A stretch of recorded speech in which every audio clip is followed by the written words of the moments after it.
bagaimana kok kasus seperti ini pada waktu 120 hari kok masih bolak-balik saja. Secara teori hukum pidana, tidak boleh seseorang mengaku saya sebagai pembunuh. Bahkan bisa ada aktor intelektualisme. Oleh karena itu, menurut saya, kasus ini tidak sendiri, tidak tunggal.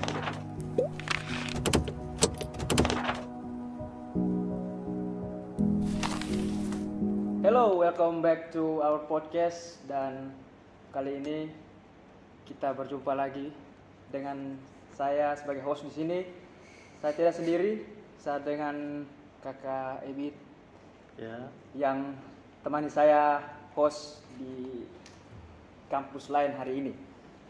Kakak, ini hari kita punya topik pembahasan kita terkait dengan kali ini topik kita nih agak sedikit mungkin sudah cukup viral lama di Kupang. Mungkin viralnya sampai Jakarta, pernah masuk TV, pernah dibahas. Karena dia punya informasi kan sampai di media-media luar sampai ada demonstrasi.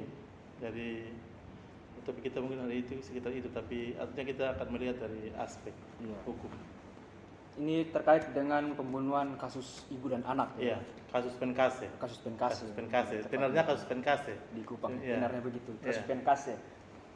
Jadi kita punya tema itu, apakah tersangka bisa bebas? Iya. Apakah tersangka R? Iya.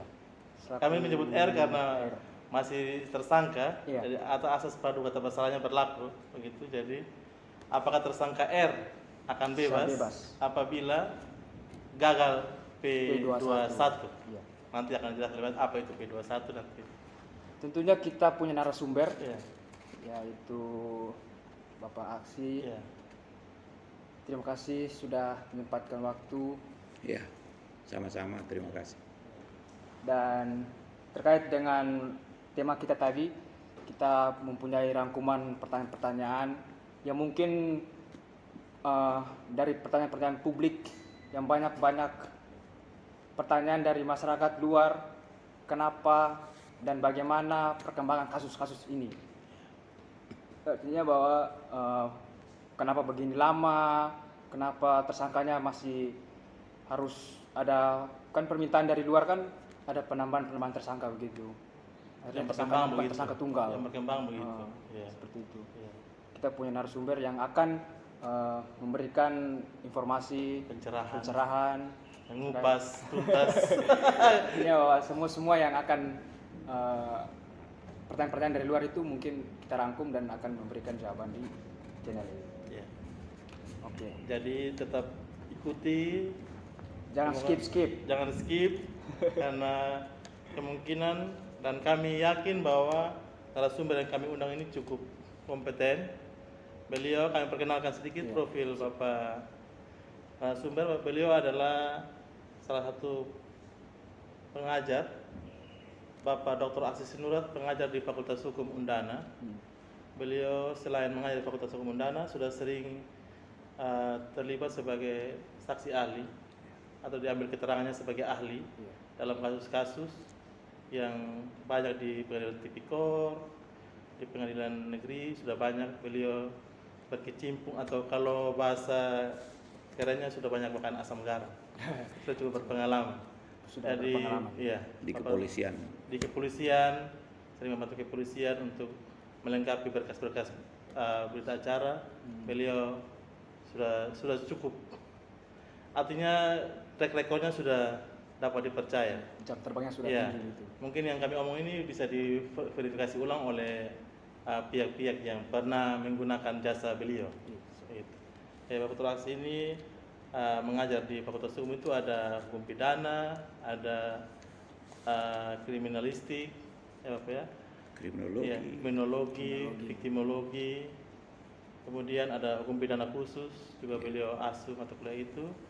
Kemudian memang lebih sering beliau dipakai untuk masalah-masalah tipikor, kebanyakan tipikor, tapi untuk masalah kriminalistik seperti kasus Penkase ini, kami yakin beliau juga sangat kompeten untuk hal itu. Oke, jadi seperti itu. Nanti kalau memang ada yang mau setelah ini mungkin ada yang mau menggunakan jasa Bapak Aksi juga, nanti kami akan taruh nomor HP beliau di deskripsi di bawah ini nanti, Nanti ada di bawah. deskripsi ini nanti supaya Bapak Ibu yang atau pihak-pihak yang ingin menggunakan jasa beliau sebagai saksi ahli atau mendapat keterangan ahli Bisa boleh langsung menghubungi beliau. Oke. Oke, jadi baik Bapak. Terkait dengan tema kita, ada beberapa pertanyaan yang telah disiapkan. Seiring dengan kasus ini, Bapak sebagai ahli hukum pidana, apakah Bapak tahu tentang kasus ini?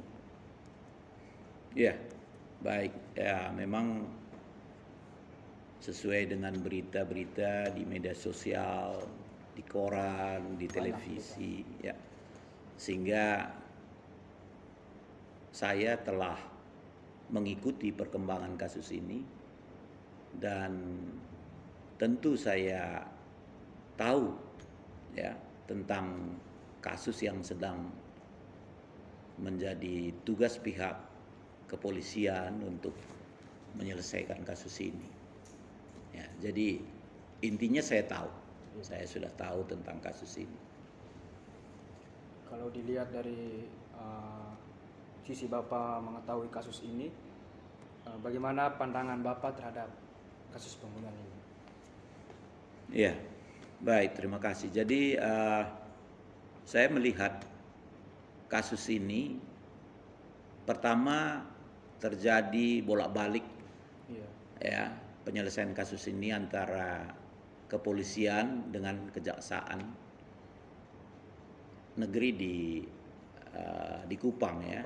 Nah, jadi kalau tidak salah saya sudah baca di media sosial ya itu sudah 3 kali ya bolak-balik. 3 kali. Sudah 3 kali.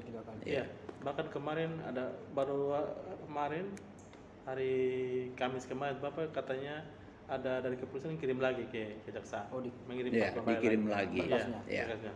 Ya, tentu ini sering menjadi pertanyaan bagi netizen ataupun masyarakat ya, masyarakat awam. Ya. Mengapa bisa demikian? Bolak-balik. Jangan-jangan ada apa dan lain sebagainya. Itu sering menjadi pertanyaan. Jadi perlu saya kira diketahui oleh masyarakat awam bahwa untuk menentukan seseorang itu sebagai pelaku tindak pidana atau tidak tentu membutuhkan bukti. Ya, bukti secara yuridis, secara hukum formil atau hukum acara pidana atau sering disebut dengan Kitab Undang-Undang Hukum Acara Pidana ya atau KUHAP ya. Berdasarkan pasal 184 maka di situ dibutuhkan ada 2 bukti yang sah menurut hukum untuk menentukan seseorang itu bisa dijadikan tersangka atau tidak. Seperti itu. Oleh karena itu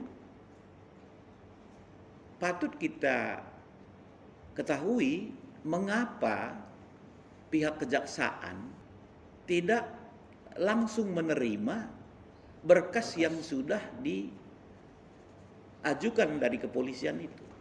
Ya, karena dalam sistem hukum kita ya atau sistem yang berlaku di negara kita ini kan ada polisi, jaksa, hakim ya. Nah, sistem ini harus kita tahu bahwa ketika polisi mengajukan berkas-berkas sesuai dengan penyelidikan mereka, penyelidikan dan penyidikan untuk dijadikan seseorang menjadi tersangka, maka harus ada 2 alat bukti yang sah menurut KUHAP tadi. Nah, mungkin disinilah persoalan menurut pihak kejaksaan sebagai lembaga nanti yang berwenang untuk membawa kasus ini ke pengadilan dalam sistem peradilan pidana kita, tentu dia tidak dengan gegabah tanpa ada bukti-bukti yang kuat untuk menerima apa yang diserahkan oleh pihak kepolisian itu saja. Nah, mungkin ada yang dianggap masih kurang. Karena bagaimanapun nanti jaksanya lah yang mempertanggungjawabkan si tersangka yang dijadikan terdakwa di persidangan. Oleh karena itu tentu jaksa harus hati-hati untuk membawa si tersangka yang nanti akan dijadikan terdakwa di persidangan. Ya. Jadi di sini bagi kita semua ataupun bagi masyarakat pencari keadilan, di sini kita tidak boleh dengan serta-merta memikirkan hal-hal yang negatif dari bolak-baliknya perkara ini, ya, kasus ini, ya.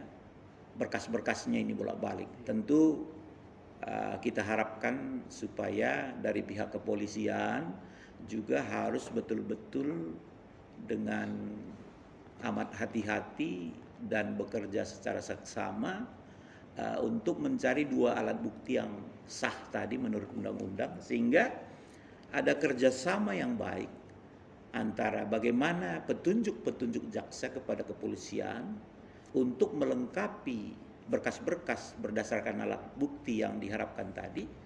Nah, di sini tentu harus ada sinergitas antara pihak kepolisian sebagai penyidiknya dengan kejaksaan yang akan nanti mendakwanya di pengadilan. Seperti itu. Nah, Kalau dilihat dari bolak-balik berkas perkara tadi, ya. apakah memungkinkan tersangka ini bebas? Ya, baik. Jadi ini juga pertanyaan yang tentu perlu kita pahami.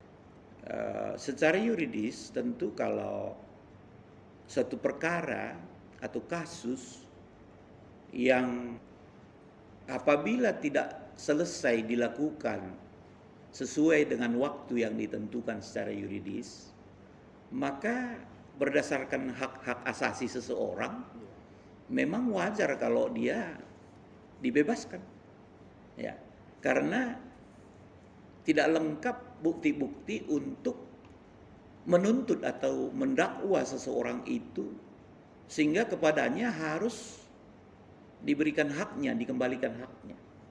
Ya, sehingga kalau menurut KUHAP itu kalau tidak salah sampai 120 hari suatu perkara tidak selesai, ya, maka dengan sendirinya orang itu tidak bisa lagi, atau yang disangka tadi tidak bisa lagi, ya harus dibebaskan, bebas demi hukum, ya, kira-kira begitu. Nah, tapi dalam kasus ini tentu tidak semudah itu harus bebas seperti itu, karena ada waktu-waktu. Kalau sekarang mungkin sudah berapa lama ini kasusnya kira-kira?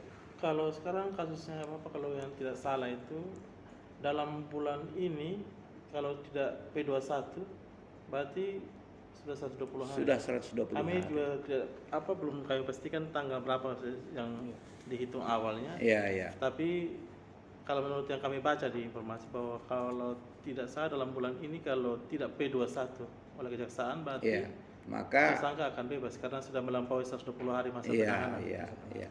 Biasanya masih ada perpanjangan-perpanjangan mulai dari pihak penyidikannya, dari pihak kepolisian. Ada lagi diatur 20 hari ditambah 10 hari. Nanti ada waktu dari pihak kejaksaan. Iya. Kalau habis lagi waktunya ditambah lagi. Iya. Saya lupa ya, karena di KUHAP itu ada seperti itu. Iya. Nanti bisa waktu yang dari waktu yang diberikan kepada hakim sehingga jumlahnya menjadi 120 hari tadi. 120 Seperti hari, itu, ya. jadi. Nah, jadi kalau deadline itu memang tidak dapat dibuktikan seseorang itu tadi sebagai tersangka, ya maka dia berhak untuk dibebaskan. Nah, Nah, seperti itu. karena itulah Bapak, makanya ini pertanyaan netizen nih Bapak. Iya. Jadi di masyarakat awam mencurigai seolah-olah ini ada skenario memperlambat atau mengulur-ulur waktu entah oleh pihak yang mana agar tersangka ini bisa memenuhi syarat itu untuk bebas atas nama hukum. Karena semakin dekatnya waktu. Semakin Iya. 120 Mungkin hari. mereka di sinarnya melihat peluang ini bahwa dia bisa Bebas. sesuai dengan aturan hukum yang berlaku. Iya, Menurut pendapat Bapak bagaimana, Bapak? Apakah ada skenario besar atau apa? Seperti itu. Iya, kalau saya secara objektif tentunya ya, karena setiap kasus itu akan berbeda-beda, masing-masing mempunyai kesulitan tersendiri ya. Dalam kasus ini memang kita lihat agak ya mungkin terlambat ya, kita lihat agak terlambat bagaimana kok kasus seperti ini ada waktu 120 hari kok masih bolak-balik saja. Nah, tentu masyarakat awam atau netizen wajar kalau dia mempunyai pemikiran, jangan-jangan ada skenario tersendiri di balik itu. Wajar ada kecurigaan. Kenapa kok bisa bolak-balik? Ya kira-kira begitu ya.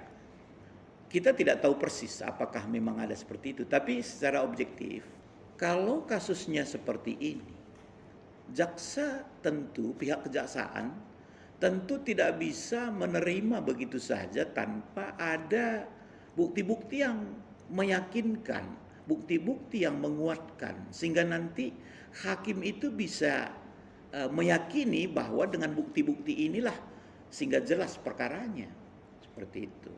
Nah, oleh karena itu kalau menurut saya dari sisi yuridisnya memang pihak kejaksaan itu wajar kalau dia kembalikan lagi ketika dari pihak kepolisian belum melengkapi apa yang menurut petunjuk jaksa itu belum terpenuhi, seperti itu. Ya, jadi kalau masyarakat awam melihat bahwa jangan-jangan ada skenario untuk dibuat sedemikian rupa sehingga menghabiskan waktunya, kemudian nanti ini bebas, seperti itu ya. Tapi secara yuridis, secara objektif, saya pikir tidak demikian ya. Karena bagaimanapun jaksa itu harus jelimet, harus peka, harus betul-betul mereka yakin bahwa bukti-bukti yang ada ini sudah sesuai dengan harapan kejaksaan itu tadi untuk membawanya ke sidang pengadilan. Dari tersangka berubah namanya menjadi terdakwa. Ya, seperti itu. Kan ini nama baik kejaksaan nih. Ya, seperti itu. Nah, begitu Bapak. Makanya seperti ini, Pak. Artinya kalau masyarakat awam juga melihat karena banyak informasi yang ada beredar di media sosial, Facebook, kemudian ada di berita-berita online, Bapak. Banyak pendapat-pendapat yang sudah ada juga tim gabungan pencari fakta yang nah, dari tim ini Bapak sudah membeberkan secara gamblang kepada masyarakat tentang bukti-bukti yang ada di media. Iya, di media. Tapi yang membuat masyarakat bertanya-tanya kenapa bukti-bukti ini atau temuan-temuan itu tidak di follow up oleh bagian penyidik, Tidak dipakai oleh penyidik kepolisian. Ya, dipakai oleh. Dan kalau kita baca juga Bapak di berita berkembang bahwa ada banyak hal yang janggal. Mungkin Bapak juga sudah baca. Iya. Jadi mungkin itulah yang mungkin kalau disinyalir mungkin itu tidak P21 Bapak, karena mungkin kejaksaan masih melihat bahwa tidak semua dimuat secara mendetail. Atau dari sisi pandangan Bapak bagaimana Bapak? Iya. Jadi memang pendapat-pendapat yang berkembang di luar ya oleh netizen atau masyarakat awam itu boleh-boleh saja. Tapi demi hukum tentu pendapat-pendapat itu tidak bisa kita jadikan serta-merta menjadi bukti-bukti. Tapi bukan berarti pendapat-pendapat itu tidak berarti. Ya. Itu sebenarnya bisa dijadikan bahan analisis pendapat-pendapat seperti itu, dikaitkan apakah ada hubungan kausalitas antara pendapat-pendapat di luar sana dengan kejadian yang terjadi dengan kasus ini, kan seperti itu. Nah, kita bisa memfilter pendapat seperti apa. Nah, kan kalau tidak ada hubungannya jelas tidak perlu diperhatikan. Tapi kalau ada hubungannya kenapa tidak? Kira-kira seperti itu. Nah, jadi pendapat-pendapat yang seharusnya itu bisa memberikan lebih jelas kasus ini, tentunya bisa diakomodir walaupun dari luar. Tapi bukan berarti itu menjadi petunjuk. Apakah itu ada kaitannya dengan bukti-bukti untuk menentukan perkara ini menjadi lebih jelas? Iya. Nah, itu yang penting di situ. Ya, jadi bagi saya di sini kita tidak boleh terlalu anti juga terhadap pendapat itu, tetapi tidak boleh juga terlalu mengikuti pendapat-pendapat di luar itu. Harus selalu disesuaikan apakah ada hubungan kausalitasnya dengan perkara yang sedang ditangani oleh kejaksaan itu sendiri atau pihak kepolisian itu. Bahwa bisa menjadi bahan analisis. Iya, bisa menjadi bahan analisis. Karena begini, sebagaimana yang saya katakan tadi, bukti-bukti, alat bukti yang sah menurut KUHAP ada 5 ya, berdasarkan pasal 184 KUHAP itu kan ada keterangan saksi, ada keterangan ahli, ada bukti surat, ada bukti petunjuk, dan ada keterangan terdakwa. Keterangan terdakwa itu ada di sidang pengadilan nanti. Oh, iya. Ya, jadi minimal sebelum di sidang pengadilan berarti ada 4 lagi kan, begitu ya. Petunjuk. Nah, apa yang dikemukakan oleh netizen tadi ini kan bisa dijadikan petunjuk. Iya. Nah, itu maksud saya tadi. Iya. Sehingga kita tidak boleh alergi dengan pendapat-pendapat di luar sana, ataupun bisa saja netizen mengungkapkan sesuatu tapi bisa kita tampung. Ya, seperti itu. Nah, Bapak kalau itu Bapak minta maaf kita sambung karena tadi Bapak bilang ada lima alat bukti sesuai dengan KUHAP. Iya. Yang terakhir itu adalah keterangan terdakwa. Iya. Yang menurut Bapak itu seharusnya itu di pengadilan. Iya. Keterangan Karena terdakwa ya. Jadi Iya. status tersangka tadi kalau sudah di ruang sidang pengadilan maka berubah Ya, menjadi dia terdakwa. Nah, Bapak, itu jadi pertanyaan netizen juga. Iya. Jadi seolah-olah kami masyarakat awam ini merasa bahwa penyidik hanya menggunakan keterangan tersangka saya sebagai alat bukti. Iya. Karena seolah-olah bahwa tersangka ini datang menyerahkan diri ke Polda. Iya. Setelah itu langsung ditetapkan tersangka. Iya. Sedangkan kalau kita baca sebelum itu Bapak hasil otopsi Iya. dan kronologis kasus dan perkembangan tangkapan-tangkapan layar WA, artinya itu belum terverifikasi atau sudah terverifikasi kami belum tahu. Iya. Tapi karena itu sudah beredar luar di masyarakat jadi kami sampaikan di sini. Jadi ada yang ketidaksinkronan seolah-olah bahwa penetapan tersangka saudara R ini hanya berdasarkan pengakuan tersangka sendiri. Iya. Iya. Dan itu pandangan Bapak bagaimana, Bapak? Ya, jadi saya juga mengamati kasus ini. Ada sesuatu bagi saya juga tidak atau janggal ya, karena saya juga membaca di mass media ataupun di media sosial seperti itu kasusnya ini saya baca kok dengan pengakuan si R tadi menyerahkan diri, mengaku bahwa dia lah sebagai pelaku atas kasus ini, pelaku tunggal. Lalu menurut secara teori hukum pidana harusnya tidak boleh seseorang mengaku saya sebagai pembunuh, saya sebagai pelaku ini dan lainnya.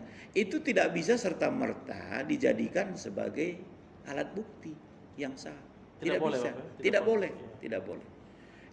Sekalipun dia melakukan, sekalipun dia mengakui bahwa dia sebagai pelaku, tetapi tetap mengacu pada alat-alat bukti yang sah yang ditentukan berdasarkan KUHAP tadi. Tetap mengacu kepada di sana.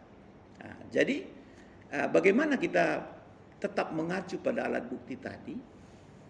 Tentu pengakuan dari si R tadi tetap ditampung untuk bisa dijadikan sebagai analisis apakah ada hubungan kausalitas atau hubungan sebab akibat antara apa yang dia akui sebagai pelaku pembunuhan ini dengan kenyataan bahwa ada hubungannya dengan matinya ini orang. Iya. Nah, misalnya, walaupun dia akui, harus diselidiki kapan dia lakukan, waktunya. Kapan ini matinya, diduga kapan ini matinya ini orang. Kira-kira begitu ya. Di mana dia lakukan pembunuhan itu? Ya, waktunya, tempatnya. Jadi ada istilahnya itu tempus delictinya, Tempus delicti. locus delictinya. Lokus, tempat. Kemudian personnya, Pelakunya. pelakunya kan kira-kira begitu. Nah, ini sangat penting dalam melakukan penyelidikan tadi untuk menentukan betul dia yang melakukan atau tidak. Nah, secara teori tidak bisa diterima seseorang mengakui bahwa dia sebagai pelaku. Tidak bisa. Tidak bisa itu dijadikan. Tetap dilakukan penyelidikan dulu ya. Iya. Baru penyidikan. Baru penyidikan. Nah, penyelidikan itu kan menentukan bahwa ada hubungan, ada peristiwa pidana tidak. Betul. Kasus pembunuhan sudah ada, ya kan begitu ya. Korbannya ada, itu betul. Tingkatkan ke penyidikan. Iya. Nah, sekarang kan sudah tersangka, berarti apakah tadinya kasus ini sudah melalui tingkatan penyidikan tadi. Iya. Penyidikan itu menentukan 2 alat bukti minimal yang sah. Iya. Nah, itu tadi. Apakah dengan pengakuan dari orang itu tadi sudah ada bukti? Kan perlu diselidiki. Nah, misalnya kalau tidak salah si korban itu dijemput sekitar bulan Februari tanggal 28. Iya. Ya kan? Iya. Dijemput dari rumah. Dari rumah. Nah, siapa yang menjemput? Apakah ada hubungannya dengan si R? Iya. Kan begitu. Nah, siapa yang menjemput? Terus apa tujuannya menjemput? Menjemput si korban. Iya. Dengan apa dia bawa? Iya. Tujuannya kemana? Lalu kalau saya baca di media itu, dia sebelum sampai ke tempat yang mau dibawa, dia singgah dulu ke satu tempat lagi. Iya. Ya kan? Iya. Nah, di situ ada telepon. Iya. Diterima oleh korban. Korban ini. Lalu korban bilang tunggu dulu sama yang menjemput tadi. Iya, yang menjemput Ya kan pertama gitu, tadi. ya, menjemput pertama. Iya. Dia terima telepon atau bagaimana kita tidak tahu, karena nanti setelah dia sudah pergi baru dia telepon lagi orang yang tinggal tadi. Iya. Nanti saya akan telepon lagi. Iya, katanya Nah, begitu. Akhirnya hilang. Itu terakhir kali ada Itu komunikasi, terakhir. iya. Nah, adakah hubungan antara R dalam kaitan dengan bawa tadi dia? Ini kan harus dijelaskan. Iya. Kalau tidak ada, bagaimana kita menentukan bahwa oh saya pelakunya, kata R tadi. Iya. Bagaimana hubungannya lu sebagai pelaku? Iya. Kapan lu jemput? Kapan lu ketemu dengan ini korban? Nah, itu harus dijelaskan, Sehingga saya melihat di sini masih tidak jelas. Ada putus mata rantainya di situ. Nah, terus siapa yang menjemput itu tadi? Harus dijelaskan. Apa hubungannya? Apa tujuannya dia jemput? Kan gitu. Iya. Sehingga ini semua komunikasi antara mereka yang dianggap terlibat tadi harus dijelaskan semua. Sehingga bisa diterima bahwa R memang terlibat. Terlibat. Ya, belum pelaku. Terlibat. Iya. Terlibat. Kalau saya melihat masih gelap. Tidak jelas itu keterlibatan dia mengaku itu di mana dia mengakunya. Iya. Nah, kira-kira begitu ya. Saya tidak begitu jelas melihat prarekonstruksinya ya. Iya. Saya belum melihat jelas prarekonstruksi. Kalau rekonstruksinya yang kita ikut itu Bapak. Iya. Katanya dia melakukan pembunuhannya di depan rumah jabatan Bupati Kupang. Iya. Kalau kita sedikit anak Kupang ada sebut Hollywood. Iya, Katanya di situ katanya. Iya. Katanya pengakuan tersangka R ini bahwa dia marah karena korban yang perempuan ini Iya. memukul anaknya. Iya. Jadi dia emosi, jadi dia mencekik. Iya. Katanya yang tersangka perempuan ini mencekik dulu anaknya, marah-marah membackup anaknya, jadi dia marah, jadi dia Cekik anaknya. cekik juga perempuannya, yang korban ini. Iya. Kalau memang kita salah nanti Betul. tertutupan Iya. oleh netizen. Tidak apa-apa. Jadi namanya pun ini penyelidikan. Iya, Jadi iya. kita juga ikut di dalamnya. Iya. Harus dapat dipastikan dulu hubungan kausalitas, hubungan sebab akibat apa yang si R katakan itu benar tidak? Iya. Dia mencekik. Harus dibuktikan. Harus dibuktikan. Nah, berarti kalau menurut ilmu kriminalistik, Iya. kalau mencekik tentunya ada sesuatu yang Bekas. mengganjal di sini sehingga dia mati. Menghalangi Jadi jalan nafas. membuat matinya dia karena dicekik, karena alat pernapasannya tertekan di sini. Iya. Kira-kira begitu ini Iya. ilmu kriminalistiknya. Nah, bagaimana dengan hasil autopsi? Autopsi. Iya. Iya. Ternyata yang saya lihat, yang saya baca itu katanya tengkoraknya yang hancur. Iya. Jadi memang antara kronologis kejadian dengan bukti yang ada sebelumnya, bukti otopsi itu tidak sinkron. Karena kalau kita lihat pada saat rekonstruksi yang kita bisa saksikan sama-sama, karena waktu itu disiarkan langsung di Facebook, Pak. Waktu itu pengakuan tersangka R, dia membunuh korban ini karena korban membackup atau mencekik yang korban yang anak tadi. Iya. Sehingga Randinya emosi dan Randi memukul atau menyerang tersangka yang perempuan ini, Iya. korban ini sampai meninggal. Tapi kalau dari bukti otopsi yang ada, justru tidak mengantarkan masalah Tidak ada Bapak, hubungannya. tidak ada hubungan atau tidak sesuai, Bapak. Iya, iya. Nah, itu kami pandangan Bapak bagaimana? Iya, iya. Jadi kembali sebagaimana tadi statement saya awal itu bahwa setiap persoalan yang dijadikan menjadi persoalan yuridis ini dalam kaitan dengan pembunuhan ini, sebagaimana tadi saya katakan, apakah ada hubungan kausalitas? Itu penting. Iya. Antara apa yang dikatakan oleh R tadi dengan perbuatannya dalam hubungannya dengan matinya korban. Iya. Korban tadi ada 2 di situ. Korban 2. Ya, sebagaimana tadi dikatakan, si R membunuh korban ibunya tadi karena dia melihat korban ibu ini mencekik korban si kecil, Iya. anaknya, kan Iya, begitu ya. iya, iya. Lalu dia dalam otopsinya itu apakah si anak ini mati karena dicekik? Nah, ini kan perlu dijelaskan Iya. sehingga nanti sesuai dengan apa yang diutarakan. Sampaikan. Iya, yang disampaikan. Nah, kalau anak bukan mati karena dicekik, berarti tidak ada hubungan kausalitas antara matinya anak dengan apa yang dikatakan oleh R bahwa tadi ibunya cekik saat itu. Iya. Sehingga dia emosi, lalu dia pukul lagi si ibunya tadi. Iya. Nah, waktu dia pukul ibunya pakai apa? Sehingga dia mati.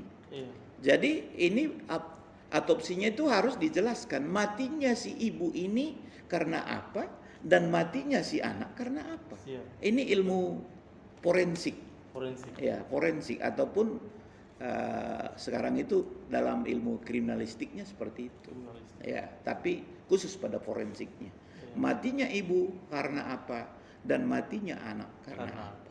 Nah, sesuai dengan penjelasan-penjelasan tadi ada sinkron tidak? Iya. Antara keterangan Keterangan tersangka tadi tersangka. dengan bukti yang ada. Dengan bukti yang ada dengan matinya orang ini. Iya. Ini yang perlu dijelaskan oleh penyidik. Iya. Nah, mungkin itu ya makanya jaksa tidak. Mungkin bisa saja, Iya, Pak, ya? Bisa saja. mungkin. Bisa Tidak jelas di situ. Putus. Tidak ada hubungan kausalitasnya, tidak jelas di situ. Iya. Nah, ini penting memang secara yuridis memang begitu. Makanya ilmu hukum pidana mengatakan bahwa sekalipun orang mengaku bahwa dia sebagai pelaku, itu tidak bisa dijadikan bukti. Itu bukan bukti. Bukan bukti. Iya. Itu hanya keterangan saja. Keterangan. Keterangan tapi tidak bukti, bukan bukti. Bukan bukti. Dia hanya menjelaskan, oh saya pelakunya. Ya, bisa ditampung. Tampung dulu. Ya, ditampung dulu. Tapi apakah ada hubungan antara dia katakan bahwa dia sebagai pelaku ini dengan nanti matinya orang ini? Pertama tadi saya katakan dalam rekonstruksinya tadi kan karena dia jengkel terhadap ibu korban ibu tadi, karena ibu ini sedang mencekik anaknya. Iya. Ya, kan begitu ya. Iya. Dalam cerita ini kan anak ini merupakan anak biologis dari si R. Iya, Nah, R dan ya, korban perempuan. korban dan perempuan kan begitu. Iya. Nah, di sini tidak apa ya? Tidak match. Iya. Iya, tidak sinkron. Secara orang awam juga kita lihat tidak match, Iya, Bapak. iya. Tidak sesuai. Begitu. Iya. Nah, makanya kembali kita bagaimana bolak-balik kasus ini ya seperti itu. Iya. Ya. Terus kalau dari kronologi kasus Iya. yang terjadi dan setelah melakukan rekonstruksi itu, apakah kalau dilihat-lihat apakah memang pelakunya itu tunggal atau ada pelaku lain? Ya. Jadi begini Bapak, sebelum Iya. Bapak jawab mungkin. Karena tekanan di luar ya Bapak. iya. Tekanan di luar ini masyarakat berasumsi karena melihat hasil rekonstruksi itu, Iya. masyarakat berasumsi bahwa tidak mungkin pelakunya tunggal. Iya, iya. Karena artinya dari hal-hal biasa seperti membawa tubuh korban, kemudian apalagi korban ini adalah ayah biologis daripada anak ini, iya. jadi secara emosional itu sangat tidak mungkin. Iya. Artinya sangat tidak mungkin menurut kami pendapat orang awam. Iya, iya. Jadi kami mau minta pendapat Pak dari secara pidana. Iya. Apakah memang dari yang Bapak baca, yang Bapak amati, apakah ini pelakunya tetap tunggal atau ada pelaku-pelaku lain? Ya, ya baik. Jadi kalau saya melihat kasus ini, apalagi kapan dilakukannya pembunuhan itu kan tidak jelas ya terhadap si korban ini. Ya. Waktunya tepatnya itu kapan? Nah, itu juga tidak begitu terang. Tapi ada indikasi petunjuk-petunjuk yang lain bahwa menurut keterangan dari pihak keluarga katanya ada siapa si Jack siapa ya? Ya. Keluarga dari Pihak korban. Ya. Ya. Ya. Kita baca di media-media itu kan Iya. seperti itu ya. Bahwa sebelumnya beberapa bulan sebelum kejadian sebenarnya ada pihak tertentu melaporkan kepada keluarga yang namanya Jack tadi ya, bahwa ada hubungan antara si korban dengan si R, tersangka R. ya tersangka R, ya. Jadi ada berupa peringatan di situ. Ya, supaya hentikan hubungan. Supaya hentikan hubungan. Kalau tidak mungkin seperti itu Iya. ada. Ya, tapi bagi saya ini sesuatu petunjuk yang bisa dijadikan untuk menerangkan kasus ini. Iya. Ada petunjuk di situ. Iya. Bagaimana hubungan antara ini? Iya. Bagaimana? Jangan-jangan sebelum di luar dari itu juga sudah ada persoalan-persoalan lain yang terjadi seperti Iya. itu. Nah, dan kedua tadi ada lagi petunjuk bahwa ada yang menjemput korban. Iya. Nah, harus dijelaskan apa tujuan dijemputnya ini. Dan bagaimana kok belum sempat sampai pada tujuan mengantarkan ke tujuan penjemputan, tapi sudah ada lagi yang telepon. Iya. Di sini putus lagi, siapa yang telepon? Ya. Iya. Kok tiba-tiba dia ikut dalam, ya mungkin orang yang menelpon tadi. Iya. Apakah orang yang menjemput pertama tadi dia tidak tahu sama sekali Iya. siapa yang menjemput, Iya. dengan apa dijemput? Iya. Ya mungkin karena kita tidak tahu, barangkali dengan mobil juga ya, kira-kira begitu. Mungkin ya, Bapak. Tapi ada sebelum putus komunikasi ada mengatakan, oh nanti saya akan hubungi kembali.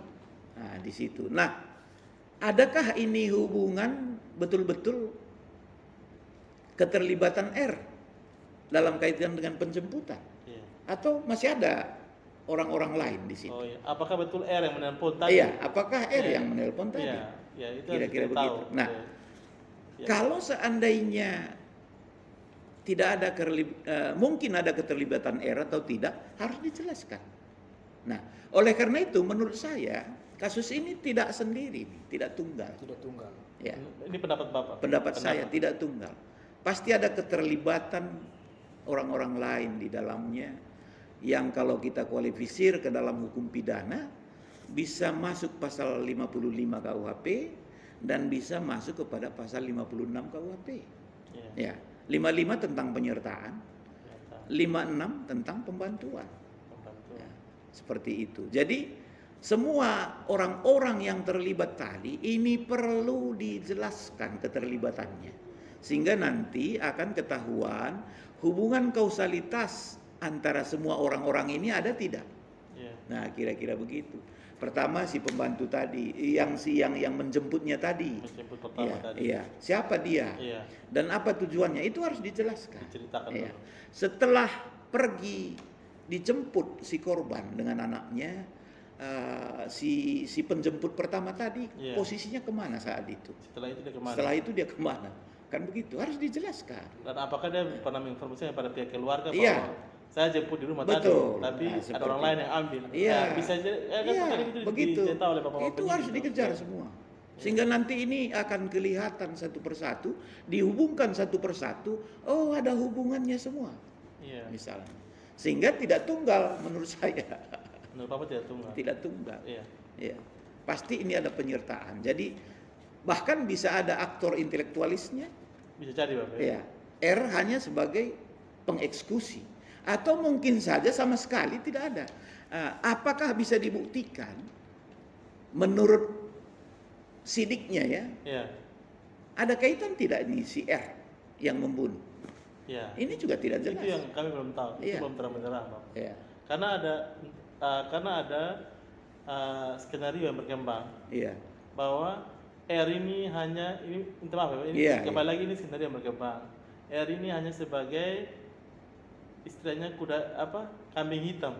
Iya, iya. Iya. Jadi setelah dieksekusi dulu, minta maaf, Iya. kedua korban ini dibunuh dulu. Iya, oleh yang lain sebenarnya. Oleh yang lain. Iya, iya, Iya. iya. Bisa jadi. Ini kan berpendapat. Bapak. Iya, Jadi iya.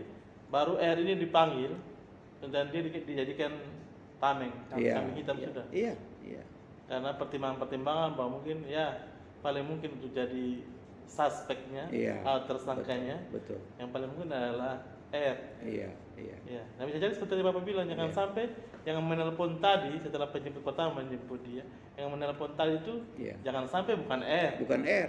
Iya. atau jangan sampai R hanya disuruh menelpon dulu, Iya. kemudian orang lain yang menjemput, Bisa. karena ada perkembangan terbaru Bapak bahwa ternyata ada 2 mobil yang digunakan. Hmm. Oh. Itu beredar luar di Facebook, Iya, iya. ada Bapak di Facebook, Iya. tapi artinya itu perlu diverifikasi kembali. Iya, perlu. Diverifikasi. Nah, yang berhak memverifikasi dan memvalidasi adalah pihak Pihak penyidik. yang berkompeten, Ya, penyidik. ya, makanya masyarakat berharap mungkin bapak-bapak penyidik lebih jeli lagi memperhatikan hal-hal yang seperti itu supaya ada hubungan kausalitas itu Iya. terbangun. Mungkin itu yang jadi penyebab sehingga kasus ini P19 belum P21 Bapak, masih bolak-balik terus. Ya. Ya. P21 juga belum. P21 juga belum, baru P19. Iya. Jadi itu seperti itu Bapak. Jadi Iya, jadi saya sangat-sangat masih pesimis kalau dikatakan bahwa si R ini sebagai pelaku tunggal. Bapak belum terlalu yakin. Pesimis. Pesimis. Iya, Ya. bukan optimis, pesimis. Ya. Pesimis. Jadi ini kan kita berpendapat. Iya. Ya. Iya. Dan sesuai dengan kronologis tadi banyak yang tidak logis kan kira-kira begitu. Iya. Nah, secara yuridis memang itu harus dijelaskan semua. Iya. Siapa yang menelpon tadi? Iya. Ya, kira-kira begitu. Apakah ini betul? Kalau si R mengakui dialah sebagai pelaku, adakah bukti yang menentukan bahwa dia atau Melakukan. petunjuk Iya. bahwa dia yang melakukan? Pelaku tunggal. Pelaku tunggal. Melakukan sendiri. Iya. Tanpa perencanaan. Iya. Ya, toh? Kira-kira begitu. Iya. Jadi menurut saya seperti itu. Saya pesimis kalau itu pelaku tunggal. Iya. Masih ada pelaku-pelaku lain yang harus ditampilkan. Ya. Ataupun kalau memang penyidik, bapak-bapak penyidik tetap berkeras bahwa ini pelaku tunggal, bapak-bapak penyidik harus menunjukkan bukti-bukti yang valid, Iya, bukti yang valid, yang kausalitasnya ada. kausalitasnya ada. Gitu. Sehingga kami juga sebagai masyarakat biasa juga memahami bahwa memang itu pelaku tunggal. Iya. Tapi kalau misalnya si R ini Iya. tidak bersalah, yang yang menjadi pelakunya ini adalah pihak lain, Iya. gitu. Iya. Misalnya Apakah- ini. Ya, misalnya, apakah itu dia masih bisa dipidana, sedangkan dia tidak bersalah, gitu, Pak? Iya. Jadi nanti kalau seandainya terbukti bahwa atau dapat dibuktikan bahwa dia tidak ada hubungan kausalitas antara matinya si korban dengan perbuatannya, kan kira-kira begitu. Sehingga dia tidak memenuhi rumusan pasal pembunuhan. Iya. Apakah dia juga bisa dihukum? Iya. Nah, kira-kira begitu. Tentu dia bisa dihukum tapi bukan pasal pembunuhan. Nah, kan kira-kira begitu. Iya, Ya. tapi pasalnya apa? Ya. Pak? Itu berarti pasalnya bersekongkol untuk melakukan Oh iya. skenario tadi. Ya, tentu lain lagi. Lain Jadi lagi, gitu. Pak. Kira-kira begitu. Ya, Oh. seperti itu. Yang jelas kan fokusnya sekarang pasal pembunuhannya. Iya. Ya, kira-kira begitu. Nah, Bapak kita lempar tadi, Bapak. Yang kami baca juga di media massa atau sesuai dengan yang dipaparkan oleh penyidik bahwa pasal yang dituduhkan atau ditersangkakan kepada tersangkanya satu pasal. Iya, pasal Ya, tunggal. pasal tunggal juga ya. Pasal tunggal, Bapak. Ya, Sedangkan seperti tadi perkembangan tadi ya Bapak pendapat bahwa pesimis bahwa ini adalah pelaku tunggal, maka seharusnya penetapan pahalnya tidak seperti itu, Bapak. Apalagi ini korbannya Bapak, korbannya ada orang. perempuan, ya Bapak. Iya. Kemudian ada korban anak. iya, Berarti seharusnya kalau pendapat kami sebagai orang awam, seharusnya itu tuh penetapan pahalnya itu berlapis. iya, iya, Karena anak Hmm. dan perempuan, kemudian pembunuhan, Bang. iya. Kalau pandangan Bapak dari sisi hukumnya bagaimana, Bang? Iya, jadi yang saya baca di media, pasalnya itu baru ditetapkan pasal 338 ya. 338. Itu berarti pembunuhan biasa. Pembunuhan biasa. Ya. Dalam kasus ini kalau dikatakan sebagai pembunuhan biasa, ini juga ada kejanggalan.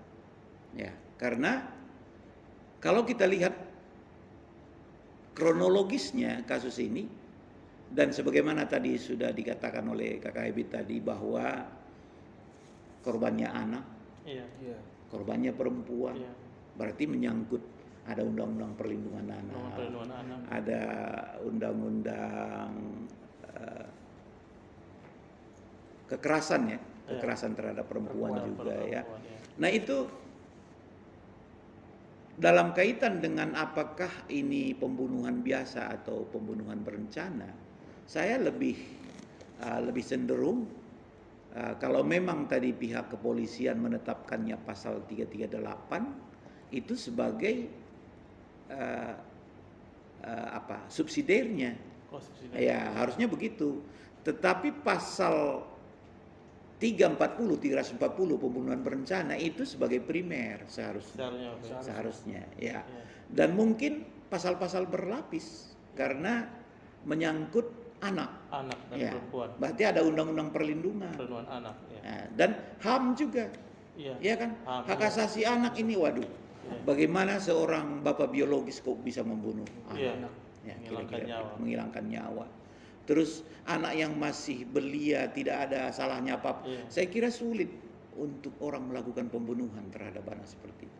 Kalau tidak direncanakan sedemikian rupa supaya menghilangkan jejak. Itu kalau kita garis bawah ya, Bapak. Iya. Kalau memang tidak ada perencanaan, Kalau tidak ada perencanaan. Iya. Kemudian semuanya ini kan disembunyikan.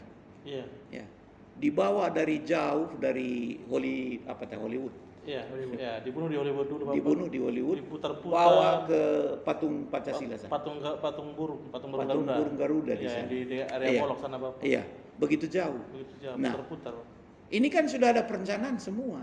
Iya. Ya, dengan kalau tadi mencekek, Iya. cekek saja lalu dibunuh sudah. Iya. Nah, itu mungkin saja Tidak perencanaan. tidak Itu perencanaan, spontan. Iya. Takut dilihat orang ya sudah bawa ke sana. Oke. Iya. Tapi ini masih pakai linggis ya. Kan tengkoraknya katanya hancur. Iya. Nah, seperti itu. Walaupun pengakuannya dia yang mencekik, Bapak. Walaupun pengakuannya dia Iya, mencekik. iya. Ya, jadi itu kalau menurut saya bukan lagi pembunuhan biasa. itu sudah masuk pembunuhan perencanaan. Iya. Ya, seperti Jadi itu. seharusnya penetapan perlakuan pasalnya Pasal seharusnya berlapis. bukan pasal itu, Bapak. Iya, bukan itu. Harus pasal 340. Iya. Nah, seperti Kalau mau ditaruh jadi dia subsidiar. subsidiar. Bukan yang Atau primer. kalau memang merasa khawatir, ya biasanya begini, kalau bukan khawatir ya, jangan sampai tidak terbukti pasal 340-nya, oke lah pakai pasal 338 supaya nanti tidak kena di sini, kena pasal ini. Iya. Kira-kira begitu. Tapi harusnya juga pasal berlapis harus masuk di sana. Undang-undang perlindungan anak kan harus Iya. dimasukkan juga Karena di sini. korbannya Korbannya nyata-nyatanya anak. Iya, Iya. seperti itu. Tentang hak asasi manusia ya, anak yang masih sangat kecil begitu ya, belum 1 tahun juga kok dibunuh, ya seperti itu. Ya, kemudian kenapa dikatakan ada perencanaan? Karena dia dijemput dulu baru hilang tiba-tiba. Iya, betul. Nah, kira-kira begitu ya. Iya. Tidak mungkin kok tiba-tiba saja dibunuh. Iya. Ya. Tidak mungkin serta-merta ketemu di jalan langsung Ketemu di dipukul, jalan, ya, dipukul. iya, Iya kan? Iya. Akhirnya Tanpa gitu. sengaja Iya. ketemu di jalan. langsung. Iya. Iya. Berarti ada sesuatu terhadap si korban dan Iya. anak ini sehingga dia dijemput, Iya. ya kan? Ada perencanaan. Ada perencanaan. Iya. Iya. Makanya tadi Bapak bilang bahwa kita banyak bapak-bapak penyidik harus kembali mengambil keterangan dari yang pihak-pihak penjemput ini, Bapak, Iya, supaya ada harus. kausalitasnya. Tidak boleh diputuskan di situ. Iya. Tidak boleh. Karena kita dalam hukum pidana itu harus mencari kebenaran materialnya. Benar material. Materialnya. Betul. Ya, seperti itu. Kebenaran yang sesungguhnya. Iya. Ya, bukan karena dia mengaku, oh saya yang pelakunya, selesai. Selesai. Tidak, itu tidak selesai namanya kasus. Iya. Kira-kira begitu. Jadi harus ada, kalau menurut saya di sini ada pasal-pasal lain yang harus diyuntukkan ya, pasal 55 kemungkinan. Cuman persoalan kan karena penyidikannya tidak begitu akurat sehingga tidak menemukan siapa-siapa tadi Iya. di luar R tadi. Iya. Nah ini yang jadi Yang soal. turut serta. Yang turut serta. Iya. Jadi dalam istilah bahasa Belandanya itu deelneming ya. Del naming. Deelneming, turut serta. Nah, bisa saja si R bukan masuk pada pelaku, bisa kemungkinan misalnya Iya. ya. Kalau dari ini Iya, ya. tapi dia mungkin masuk di pasal 56 misalnya, membantu melakukan. Membantu melakukan itu ada membantu saat kejadian terjadi, ya kan? Di pasal 56 itu. Tapi ada pembantuan sebelum kejadian terjadi. Oh. Ya, sebelum dia dibunuh itu tadi orang-orang yang ikut menjemput. Kalau setelah kejadian Bapak yang Iya. minta maaf yang ikut menggali kubur, walaupun mereka bilang itu minta maaf menguburkan anjing. Iya, iya. Tapi yang ikut menggali kubur, apakah mereka juga kena pasal itu atau tidak, Bapak? Nah, kita harus, nah ini perlu pembuktian juga. Iya, iya. Keterlibatannya sehingga dia disuruh menguburkan hewan Iya. misalnya. Iya. Betulkah seperti itu? Apakah dia tahu betul bahwa itu Apakah hewan? betul tahu bahwa itu hewan? Iya. Nah ini harus dijelaskan, tidak bisa. Ya, kalau seandainya dia juga tahu bahwa ini menguburkan mayat, Iya, maka manusia. dia juga ikut membantu di dalamnya. Berarti dia kena pasal 55. Kena Pak? pasal 55 atau pasal 56 antara itu. Seperti itu. Ancaman hukumannya Bapak kalau pasal 55? Bapak? Ancaman hukumannya tetap pasal 340 tadi. Oh, 340 Iya. Bapak ya? Iya. Oh. Kalau dia turut berarti sama hukumannya dengan yang eksekusi. Oh, berarti yang turut serta semua sama hukumannya? Sama hukumannya. Ancamannya sama. Ancamannya sama. Walaupun nanti hakim yang menentukan Oh, iya. waktu eksekusinya, waktu diputuskan itu Pertimbangan hakim. ya pertimbangan hakim ada yang berat ringannya hukuman dan lain sebagainya. Seperti itu. Tapi kalau seandainya di dalam kasus itu misalnya siapa sebagai pelaku intelektualisnya, berarti dia kena pasal 340 itu karena dia yang merencanakan. Iya. Nah, misalnya seperti atau ada yang eksekutornya Iya. untuk melakukan pembunuhan. Siapa tahu ada pembunuhan bayaran misalnya kan. Itu juga begitu di sini ya, Bapak. Seperti itu ya. Artinya itu sudah berkembang. Kira-kira begitu Iya, ya. kira-kira. Misalnya, Iya, iya. ini kan kita hanya Iya. berpendapat. Kalau info Iya. di media-media Iya. sosial ada, Siapa bahkan sudah tahu. ditunjukkan Iya. fotonya Bapak. Iya, kira-kira Ada fotonya. begitu. Nah, berarti ini pasal 55 bisa ada beberapa bentuk di sana. Iya. Nah, jadi pihak penyidik harus tahu kalau seandainya ini. Tapi apakah sudah mengarah ke orang-orang yang di luar si R tadi. Iya, atau hanya fokus ke R saja. Ya, ataukah hanya fokus di R. Iya. Tapi kita merasa tidak pas kalau hanya fokus di R. Iya. Karena belum dapat dijelaskan kehadiran R dalam kaitannya dengan kematian ini. Iya. Dia kan hanya mengaku. Ya. Iya. Iya, mengaku. Hukum tidak menerima hanya mengaku. Bukan hanya pengakuan, ada 5 hal ya. Iya. Ya, betul. Bahkan pengakuan pun itu harus ada di pengadilan, Bapak. Iya, harus di pengadilan. Itu yang sah. Nanti terakhir keterangan terdakwa di persidangan. Iya. Itulah yang sah, bukan keterangan terdakwa di luar. Bukan. Ya, Itu yang dipakai. Iya, tidak dipakai. Kira-kira begitu. Iya. Nah, jadi Bapak, jadi kalau kasus ini berjalan terus sampai saatnya tidak P21. Tidak P21, Bapak. Ini kita berandai-andai, Bapak. Iya, Tidak iya. P21. Nah, kemudian tersangka R bebas. Kira-kira apakah nanti kalau tersangka R bebas, apakah dia sudah bebas itu atau dalam hukum pidana bagaimana, Bapak? Kasus ini nanti. Ya, atau mungkin maksudnya proses hukum apakah berhenti di situ Iya, ya? maksud kami begitu. Ya. Ya, jadi sesuai dengan prosedural secara yuridis tadi bahwa ketika seseorang tidak sampai di P21 kan, artinya penyidikan selesai sudah, Iya. dibebaskan sudah orang ini, kira-kira begitu. Tapi bukan berarti bahwa kasus ini selesai di situ, ditutup sampai di situ, tidak. Karena masih ada terhadap orang ini memang seperti itu, tapi kasus ini kan tetap dijalani, ya, tidak berhenti sampai di situ. Bahkan yang saya dengar juga di media, keluarga dari pihak korban sudah seakan-akan menyerah juga, Pasrah. ya pasrah, karena tidak perlu lagi diteruskan misalnya seperti itu. Tapi kasus ini merupakan kasus yang mengundang atau kasus yang bersifat publik, bukan bersifat privat, publik. Jadi segala sesuatu yang melibatkan persoalan-persoalan yang bersifat publik itu maka mewakili masyarakat itu semuanya negara, jaksa dalam hal ini, ya, pihak yang berwenang. Jadi kalaupun keluarga menyatakan, oh ini sudah kita damaikan misalnya, atau sudahlah tidak usah lagi diungkit-ungkit persoalan itu, kami sudah pasrah, ikhlas dan lain sebagainya. Tapi kasus pembunuhan itu tidak bisa berdamai, tidak bisa dianggap selesai begitu saja. Nah, jadi kalaupun seandainya bebas seseorang tadi karena tidak cukup bukti untuk itu, dan memang dia punya hak untuk bebas karena tidak dapat dibuktikan, ya, seperti itu ya. Jadi menghargai hak-hak asasi dari seseorang itu juga, supaya dia bebas karena tidak terbukti berdasarkan hukum yang berlaku. Nah, tapi walaupun dia bebas dalam arti saat ini tidak terbukti, kasus tetap berjalan, tetap bisa maksudnya kasus ini tetap bisa diselidiki, dibuka kembali bisa, Bapak. dibuka kembali. Nah, jadi bukan ditutup, artinya terhadap si R ya selesai, sampai di situ, itu betul, sampai di situ. Tapi kasus ini tidak tertutup kemungkinan untuk tetap saja dan memang harus dilanjutkan. Karena belum selesai. Iya, karena wah ini bagaimana negara kok kasus begini tidak selesai? Iya. Ya, bagaimana negara ini kok? Karena negara itu bertanggung jawab atas persoalan-persoalan yang diderita, yang diterima sebagai penderitaan oleh warganya. Melindungi warga negara. Ya, melindungi warga negaranya.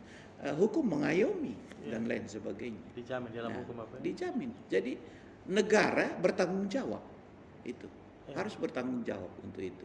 Nah, oleh karena itu, secara yuridis juga saya tidak tahu persis limit waktu daluarsanya tentang pembunuhan berencana, tapi kurang lebih 20 tahun, kalau 18 tahun. Apabila Jadi selama 18 tahun ini tetap nanti bisa diungkit perkara ini. Kalau ada bukti baru. Kalau ada bukti baru, ditemukan bukti-buktinya. Iya. 18 tahun.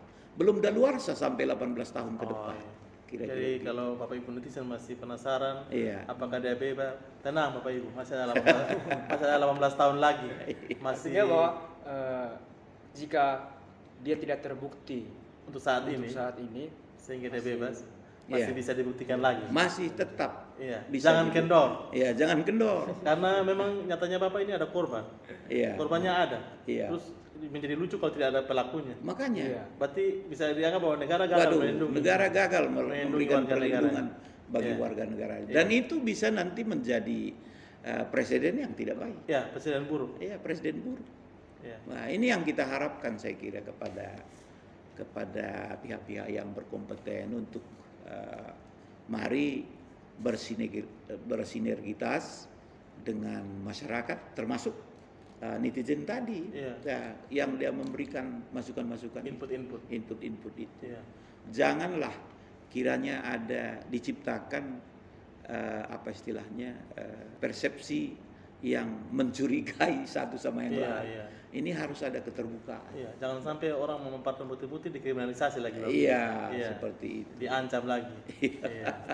Jadi memang tadi kesimpulannya dari Bapak Aksi tadi bahwa diperlukan sinergitas. Iya, Sinergitas antara pihak-pihak yang berkompeten, dalam hal ini pihak penyidik, kemudian pihak kejaksaan, iya, kepolisian, pihak kepolisian, bahkan kita semua. bahkan masyarakat. Iya. Siapa tahu di luar sana masyarakat sesungguhnya sekarang dia sadar bahwa waktu itu dia pernah lihat sebenarnya. Iya, siapa tahu. Siapa tahu. Nah, seperti itu. Ini yang saya maksudkan tadi. Iya. Mari kita bekerja sama di sini, Iya. saling mendukung. Kasus ini belum berakhir begitu saja. Mungkin ada yang pernah lihat, cuman karena dia takut untuk mengungkapkan nanti jadi persoalan. Nah, ini harus saatnya. Iya. Harus kita saling mengungkapkan persoalan. Jadi ada orang bijak bilang kebenaran akan menemukan jalannya. Iya, kebenaran akan Akan menemukan menemukan jalan. jalannya. Jadi Iya. kita di sini yang pertama terima kasih Bapak sudah Iya, bersama baik. dengan kami. Sama-sama. Nanti mungkin kalau netizen masih banyak yang mau bertanya-tanya, silakan tinggalkan pertanyaan di kolom komentar. Nanti kami berusaha menyampaikan kepada Bapak Dr. Aksi untuk memberikan jawaban kalau belum puas, ataupun bapak-bapak penyidik pun ataupun mungkin membutuhkan keterangan tambahan dari Bapak Dr. Aksi, silakan menghubungi nomor yang nanti kami taruh di deskripsi ini. Tapi kami rasa bapak-bapak penyidik sudah cukup kenal. Ya. Sudah cukup kenal karena ada juga yang menjadi mahasiswa beliau. Jadi sudah pernah Bapak juga terlibat di kepolisian untuk kasus-kasus yang lain. Jadi Bapak sudah kenal. Dari yang murni podcast ini kami buat supaya menjadi hanya sebagai pencerahan. Bapak. Pencerahan. Kami tidak, artinya keadilan itu tetap harus ditegakkan walaupun langit runtuh. Iya. Jadi semoga kasus Penkasa ini cepat selesai. Iya. Semua menemukan keadilannya Bapak. Baik tersangka R juga, kalau memang bukan dia berarti dia menemukan keadilannya. Kalau yang tersangka lain yang di luar, Iya. apabila benar nanti yang menonton podcast ini, kami harap supaya menanyakan kepada hati nuraninya, biarlah kasus ini tidak berlarut-larut, biarlah korban yang ada bisa dengan tenang di alam sana. Kami tim kampus lain juga turut ikut berduka cita, duka mendalam terhadap kasus ini. Kami berempati kepada keluarga korban dan kami harap jangan ada lagi kasus-kasus yang sama seperti ini di kemudian hari, karena itu sangat tidak baik dan itu melanggar hak asasi manusia. Mungkin sampai situ. Sampai jumpa lagi di podcast kami berikutnya Ya. dengan tema-tema lain yang akan menarik. Ya. Kalau ada hal-hal yang ingin Bapak Ibu tanyakan atau teman-teman netizen tanyakan atau topik-topik lain yang mau dibahas bersama Bapak Aksi, silakan tuliskan di kolom komentar. Kami akan berupaya untuk mewujudkan. Terima kasih. Jangan lupa like, komen, dan Subscribe. Salam kampus lain. Ya.